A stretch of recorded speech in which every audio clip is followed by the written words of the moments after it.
Hello, I'm Popchyk. I'm a cartoonist and tattoo apprentice, and on a side hustle I run an Etsy shop called Ghastly Gorgeous Gifts. I sell handmade greeting cards, voodoo dolls, candles, fine art prints and hair accessories. And so today I thought it'd be really cool if I show you how I make my wide elastic scrunchies using something called the burrito method. It's really easy and it shouldn't take you too long to do. So let's get to it. By the way, please hit that subscribe button.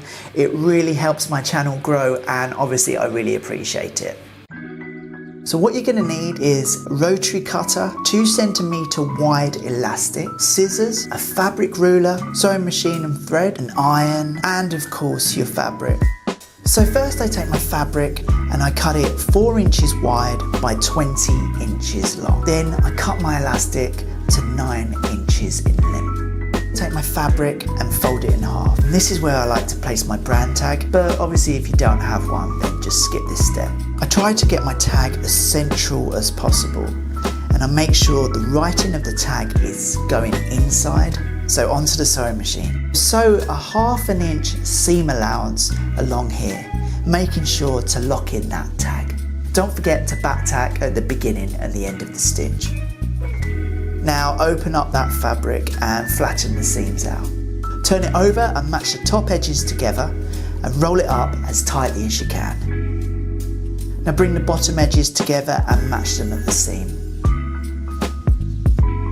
Back on the sewing machine, start about 1 inch above the seam and back tack, then start stitching as far down as possible.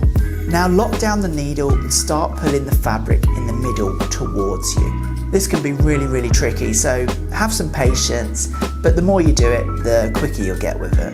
Keep going like this and just make sure you don't stitch any of that middle fabric. Once you reach near the end, you need to leave an opening of about 1.5 inches. Don't forget to back tack and lock in them stitches. Snip away the hanging threads and turn the fabric inside out. You could give it an iron here if it's really wrinkly, but you don't have to.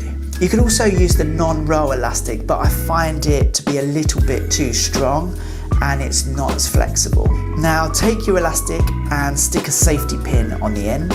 What you need to do is feed the elastic through the material. Again, this can be a little bit fiddly, but take your time.